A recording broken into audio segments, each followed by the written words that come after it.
Hey everybody, thanks for joining us again. Troy here, we're cooking in the kitchen. I got my wife Karen, she's going to assist me today. We're going to do a beef bourguignon. It's going to be delicious. Yeah. Here's what goes in it. Alright. Okay, so we got about a 4.5 pound top round roast. You can also use a sirloin tip roast. We've got baby bellas, and those are already pre-sliced. If you don't want the bellas, you can just use regular mushrooms. We've got pearl onions, we're going to have to peel those. Some garlic powder, 2 cans of the cream of mushroom soup, a bell pepper, and tomatoes that we're going to garnish with later, some Lowry seasoned salt, pepper, a package of the beefy onion soup mix. Regular onion soup mix would probably work too. Water, and a dry red wine. You can also use a burgundy wine. I think that's what traditionally is used in this, but we have a dry red wine from Italy. It says Italy on it. Yeah. Alright y'all, we're gonna get everything ready to go and then we'll tell you how much of each is going in it. Okay, peeling pearl onions is not a blast, but I'm going to show you an easy way to do it. You're going to cut off the root end, just the tip of the root end, just slightly like this. See these? We're just going to cut these off, and when you're done with that, skin and all, you're going to throw them in a pan, cover it with cold water, put it on the stove, and heat it up to boiling. Throw some salt in, just a few pinches of salt. You heat it up to boiling, and as soon as it boils, you turn it off and you drain it. And I'll show you how to do it in a minute. Okay, so let's look at how I'm doing these onions. Put them on the stove top. They're covered in cold water. You want it to be cold water because this is a root vegetable, and that's just how you blanch root vegetable. I'm going to take some corn. That ain't corn. It's salt. I'm going to take some salt, put some salt in there. And we're going to bring this up to a boil. And as soon as it boils, we're going to turn it off. Okay, so it's boiling. Can you see it boiling? Oh yeah, we got It's you. boiling. All right, so we're going to take it over here and drain it and get rid of the hot water. Now we're just going to put it right back into that pan. Cover it with cold water so it'll stop cooking.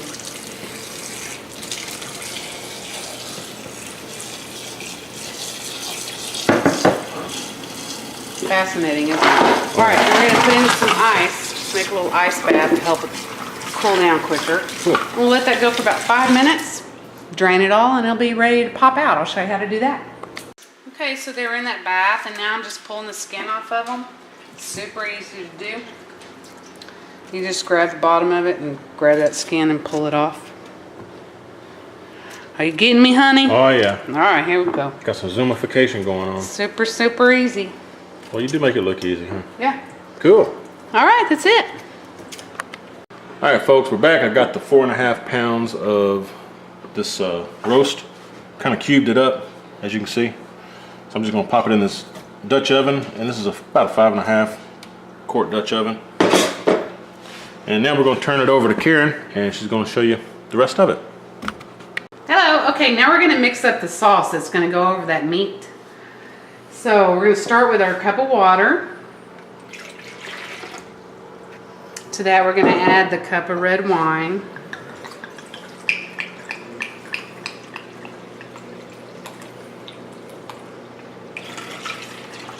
Okay. Let me try that. Then we're going to Troy. That's good. That's really good. All right, now we're going to add the soup mix, and this is the 2 cans of cream of mushroom soup. Undiluted. We're just putting the whole thing in there. Go on in, babe. Yep, it's all sticky, bit. Alright. There we go. We're going to start mixing this up. Hey, babe. Yeah. Can you add that Lipton soup mix? Yeah, so I was just fixing to open this up. Alright, perfect. Whole bag going in, right? Whole bag. Alright. Onion soup bag. There you go. Mix this up real good, and we're going to pour this over the meat and add the rest of our ingredients. Pop it in the oven. This is so easy. Alright, we're back over here with the meat, and it's time to add the little seasonings. Got a little bit of garlic powder going in, about a half a teaspoon or so. Or so. Yeah, a little Add more. a little more. Yeah, I like garlic. Yeah. Lowry seasoned salt. How much of this you want, babe? That looks good. Okay. A little fresh cracked black pepper. Okay, give this a good stir, get all that coated really good. Okay, what else we got going on here? All right, so then we're gonna take that soup mix that we just did up. I'm gonna pour it over. Right. Oh yeah. Splatters. Gotta be careful since it has that red wine in it. Oh yeah. All right, and then stir that in real good, babe. Man. Woo. Okay, what else? All right, then we're gonna add our green bell pepper. Cool. We're gonna add our mushrooms, and I love mushrooms, so we're using a lot of mushrooms. What's that, a couple pounds? No, it's about a pound, I think. Pound of it, okay. Yeah. Baby portobellos. And then our onions. All right. Stir it all together. Wow, that's a full pot, y'all. And oh, I forgot to say that we had preheated our oven to 325. Yeah, there you go. All right. Okay, so they'll get this stirred up and we'll be right back. All right, so we've got it all stirred up real good. And what you want to do is, again, the oven's 325 Fahrenheit. We're going to pop this in the oven covered for about 3 hours, give or take. And about every half hour, go and stir it up a little bit. So we'll meet y'all back when it's done. All right, folks, we're back. Got this pulled out of the oven, and it took a little more than 3 hours. We actually cooked it for about 5.5 hours or so. And when we checked it for 3 hours, the meat just wasn't tender. So, and after the last hour or so, after about 4.5 hours, we turned the oven down to 275 also, because the onions and stuff are starting to kind of fall apart. Let me show you what we got. There we go.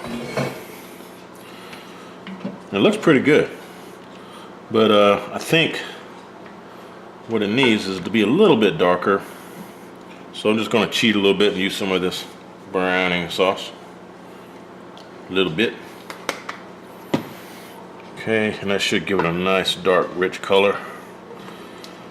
And you know, hindsight's 20/20, so I think next time what I'm gonna do with this dish is, and we were following the recipe by the way, but next time I think what we're gonna do is brown the meat, and that'll help give the gravy some dark color.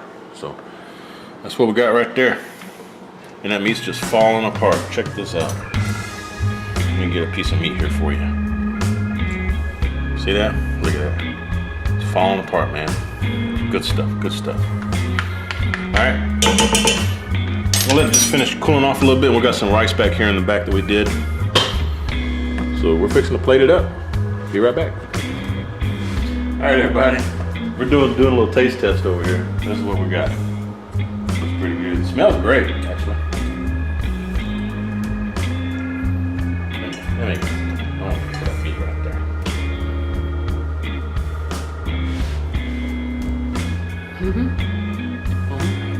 That's really tasty. That's The good meat flavor. is tender now. I like it. I'd eat it again. Yeah. Pretty good. I still think we should brown the meat next time though. Yeah, it just seemed weird not to. We could have some little Bits in the bottom bits of the pan. in the bottom of the pan. Yeah. Fine. Okay, good deal. Yep, appreciate you joining me. Thanks again for Karen joining me today, and hope y'all enjoy it. And we'll see y'all next time. Thanks.